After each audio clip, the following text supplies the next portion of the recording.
Hello traders, आप सभी का स्वागत है। डिस्कस करते हैं कल के दिन निफ्टी में अपना ट्रेड सेटअप कैसे बनाएं। देखिए, हमने जो सिंपल डिस्कशन कल किया था और वो बहुत ज़्यादा ज़रूरी समझना। आप ये चीज़ देखिए कि हम पिछले 4 दिन से कंटिन्यूसली बेरिश थे। हम हर किसी राइस पे जाके हम पुट की अपॉर्चुनिटी देखते थे, जैसे कि ये दिन था ये वाला एंड पीछे और भी ऐसे 4-5 दिन है। और जब ये देखिए इस जगह पे हमने कहा था कि जब 18420 को क्रॉस करेगा तो हमारे डायरेक्टली टारगेट 18610 के होंगे। हमने ये बात कही थी, हमने वो जो इसका वीडियो क्लिप है वो टेलीग्राम में हमने डाला हुआ, आप देख लीजिएगा एक बार। तो मेरे कहने का ये मतलब ये है ना कि आपको कभी टॉप खोजने की ज़रूरत नहीं। वो जो फोमो होता है ना, मैं आप थोड़ा सा इसको डिस्क्राइब भी कर दूँ, फियर ऑफ मिसिंग आउट। हमको ऐसा लगता है हम कहीं मिस ना कर जाएं कि मार्केट इतनी गिर गई है यार, मैं कहीं वो बॉटम मिस ना कर जाऊं कि मुझे कॉल लेना है, मैं मिस ना कर तो उसके चक्कर में आदमी यहीं से कॉल लेना शुरू कर देता है। यहाँ पे मैं वही कहना चाहता हूँ कि आपको ये चीज़ करने की ज़रूरत नहीं है, मार्केट अपने आप आपको ये बता देगा।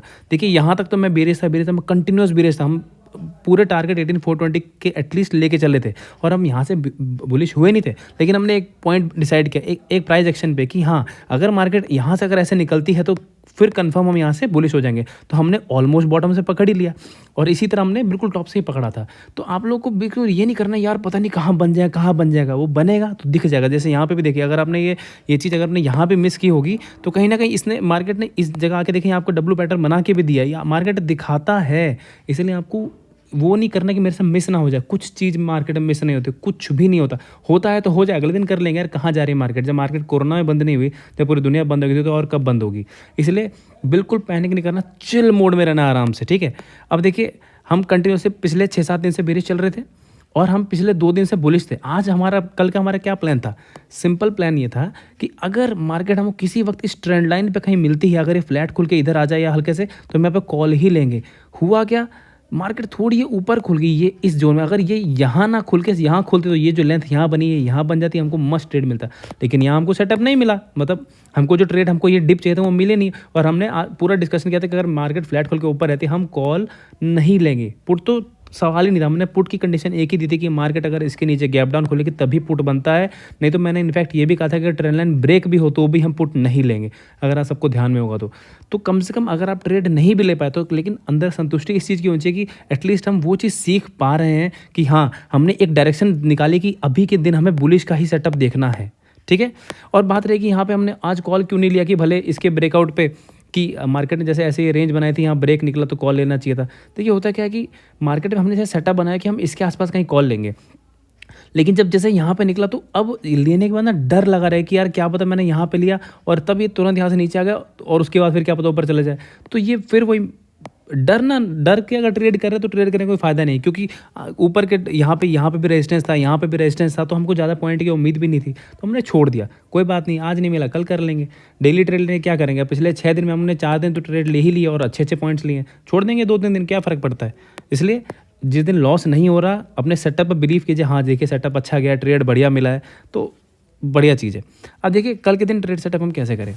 देखिए, मार्केट आज जिस जंक्चर पे क्लोज हुई है, आप इस प्राइस एक्शन को सिंपल समझिए कि इधर मार्केट ने एक डिप देके यहाँ ठीक ठाक हायर एंड पे क्लोजिंग दी थी। आज मार्केट ने खुल के और पूरा दिन अप करके बिल्कुल हल्का से कंसोलिडेशन दिखा के देन अप एंड पे ही क्लोज किया है। तो मार्केट अभी एज ऑफ नाउ स्ट्रेंथ तो दिखा रही है। अगर मैं अर्ली चार्ट पे जाऊँ तो वैसे जो आवरली टाइम फ्रेम हो अभी भी बेरिश ही चल रहा है। ये जो स्विंग लगे हुए हैं अभी भी कोई भी ये वाला स्विंग ब्रेक नहीं हुआ है। तो क्योंकि यहाँ पर 660 के आसपास रेजिस्टेंस है, देन यहाँ पे 720 के आसपास रेजिस्टेंस है, देन ऊपर है 780 830, यहाँ काफ़ी सारा रेजिस्टेंस है। तो अभी भी एक बड़े टाइम फ्रेम में हम उतने बुलिश नहीं दिख रहे हैं, बट स्टिल मार्केट का अगर हम इंट्राडे पॉइंट ऑफ व्यू से देखें तो मार्केट यहाँ पे अभी स्ट्रेंथ शो करने की कोशिश कर रहा है। और ये इस जंक्चर पे खड़ा है कि हो सकता है कि काफ़ी बड़ा गैप अप है, काफ़ी बड़ा गैप डाउन भी हो जाए, ये ऐसी जगह पे खड़ा है।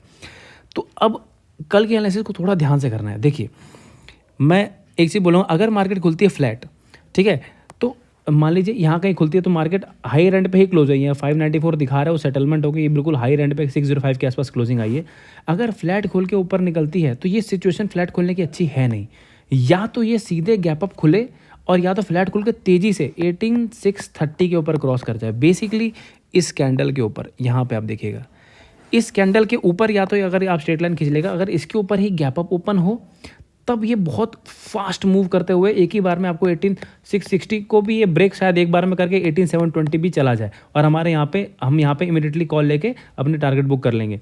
मतलब कि फ्लैट खुल के इमीडिएट निकले, ऐसा नहीं कि बिल्कुल स्लो स्लो करके यूँ जा रही है, तब तो नहीं हो पाएगा। अगर ये फ्लैट खुलते ही और तुरंत 630 को ब्रेक करता है, हम कॉल लेंगे एंड 18605 यही जो हमारा क्लोजिंग प्राइस है, इनफैक्ट 18610 भी हम कर सकते हैं। इतने से एसएल को बस छोटा सा एसएल लगा के हम 18720 तक के टारगेट के लिए बैठे रह सकते हैं। हो सकता है कि ऐसा मान लो कर भी दे कि ऊपर 660 के पास जाके थोड़ा नाटक करके फिर ऐसे निकले, लेकिन हम थोड़ा इतना टारगेट के लिए बैठेंगे। हम ऐसे नहीं करते कि वो 30 पॉइंट के लिए नहीं खेलते, हम करेंगे तो कम से कम 90-100 पॉइंट के लिए बैठेंगे, नहीं तो फिर हम वो ट्रेड ही नहीं लेंगे, सीधी सी बात है। मैंने देखे हैं ट्रेडर्स, मैंने ग्रुप्स में भी देखे हैं कि वो क्या देते हैं कि by this call at 75, target is 100 and stop loss is 40। मतलब ये कौन सा ट्रेड हुआ? आप 35 पॉइंट का एसएल दे रहे हैं एंड 25 पॉइंट का टारगेट दे रहे हैं। मतलब इसका मतलब तो ये है कि आपकी एक्यूरेसी होना चाहिए 10 में से 9। ये आपका एक्यूरेसी का लेवल होना चाहिए, तब जाके आप at the end of the month या वीक आप प्रॉफिट में जाएंगे। अगर आपकी एक्यूरेसी इतनी तगड़ी होगी तभी, वरना तो फिर को फायदा ही नहीं है कि पता नहीं कौन सा सेटअप से आप लोग ट्रेड लेते हैं। सेटअप मेरे हिसाब से जो मेरे साथ जो ट्रेड करता है सबसे बेस्ट सेटअप है कि कम से कम 1:3 तो देखिए। अगर ये सेटअप नहीं मिलता है, क्यों नहीं, हम आज भी तो ट्रेड ले सकते थे, लेकिन होता क्या, अगर मैं इसके ब्रेकआउट पे ट्रेड लेता तो मेरा ये कैंडल का कम से कम एसएल होता, ये है 50 पॉइंट का एसएल, और यहाँ पे टारगेट भी मेरा 50 पॉइंट था, तो ये ऐसे ट्रेड में लेने में बिलीव करता ही नहीं हूँ, सीधी साफ बात है। तो इसी सेटअप से ट्रेड किया कीजिए, जहाँ जब एसएल छोटा पड़े तभी ट्रेड लेना, नहीं तो ट्रेड नहीं लेना है। ठीक, अब देखिए ये होगी फ्लैट की कंडीशन में। अगर फ्लैट की कंडीशन में मान लीजिए फ्लैट खुल के नीचे जाने लगती है, और फ्लैट खुल के नीचे जाने के बाद अगर इसको ब्रेक करती है, तो मैं कहूँगा पुट नहीं लेनी है। यही मैं समझाता हूँ कि हर ट्रेंड लाइन के टूटने पुट नहीं लिया जाता। एक दिन ऐसा होगा जब यहाँ से गिर जाएगी, जैसे कल मैंने क्या बोला था, आज ये गिर जाए तो गिर जाए, मैं ट्रेड नहीं लूँगा, तो ये वही दिन है। अगर इसको गिर के यहाँ चली जानी होगी चली जाए, लेकिन मैं कल यहाँ से टूटने पुट नहीं लूँगा, क्योंकि हायर प्रोबेबिलिटी अगर ये इस लो को तोड़ेगा तो कहीं ना कहीं ये 550 और 500 के बीच में पूरा दिन नाटक कर जाएगा, और हो सकता है फिर उसके बाद 1:30-2 बजे का प्राइस एक्शन बन के भले गिरना हो जाना ऊपर तो बात की बात है। लेकिन अगर ये ऐसे टूट के आता तो मैं नहीं लूँगा। इसके नीचे मैं पुट तभी लूँगा जब मार्केट इसके नीचे गैप डाउन खुले। देखिए ये साइकोलॉजी है, वो समझने वाली बात है। ये किस तरीके से मार्केट खुलती है, ओपनिंग पे बहुत कुछ डिपेंड करता है। ठीक है, तो अगर मार्केट गैप डाउन खुलती है और गैप डाउन डायरेक्टली इसके नीचे खुले, इस ट्रेंड के नीचे गैप डाउन खुले, तब मैं यहाँ पुट पे बैठूंगा, तब मेरा ये एसएल हो जाएगा। तब मैं यहाँ पे टारगेट थोड़े एटलीस्ट यहाँ तक के तो ले ही लूँगा, 420 तक के बाद में, उसके बाद नीचे जाए कोई दिक्कत नहीं है। ठीक है, तो ये कंडीशन ही होगी। अगर मार्केट खुलती है गैप अप, और गैप अप भी अब वो कितना ऊपर खुलते, तो अब मैं आपको थोड़े से आज रिस्क लेने के लिए कहूँगा, क्योंकि मुझे ऐसा जो मैं चार्ट्स के पैटर्न देख रहा हूँ, मुझे चार्ट्स की कंडीशन देख के लग रहा है कि मार्केट बहुत डेंजरस सिचुएशन में है अभी। हालांकि ये बढ़ रहा है, बट मैं इतनी एनालिसिस यहाँ पे कर नहीं सकता हूँ। मुझे जो और भी सारे मैंने HDFC बैंक, कोटक बैंक, सारे कुछ मैं देख के कर रहा हूँ, मुझे लग रहा है कि इसके आसार ठीक लग नहीं रहे, मार्केट में बहुत तगड़ा फॉल आ सकता है। तो आ सकता है, तो उसमें क्या है कि मैं आपको ये थोड़ा सा कहूँगा कि अगर आप थोड़ा थोड़ा रिस्क ले सकते हैं, जैसे कि निफ्टी में जैसे 30-30, 40-40 पॉइंट का रिस्क, तो उसमें हमको 400-500 पॉइंट भी मिल सकते हैं। इसलिए जितनी बार एसएल 30-30 पॉइंट का एक बार कटवा लीजिएगा, कोई दिक्कत नहीं है। लेकिन आप जो भी मेरे साथ ट्रेड करते जानते हैं, प्रॉफिट तो आएंगे, और आएंगे तो तगड़े ही आएंगे। तो एक बार मैं आपको आर्ली चार्ट पे लेके जाता हूँ। देखिए आर्ली चार्ट के हिसाब से करना क्या, अगर मार्केट आप यहाँ 3 लाइन खींच लीजिएगा, एक तो ये 660 का लेवल, और उसके बाद ये आपको 710 का लेवल खींचेगा। ठीक, और यहाँ पर आपका एक ये वाली कैंडल जो है, आप ये वाला जो जोन है, ये वाला मैं आपको यहाँ थोड़ा और प्रिसाइसली बता दूँ, तो ये वाली आपको कैंडल दिख रही है, इसका जो हाई है यहाँ तक का, आप ये लाइन खींच लीजिएगा।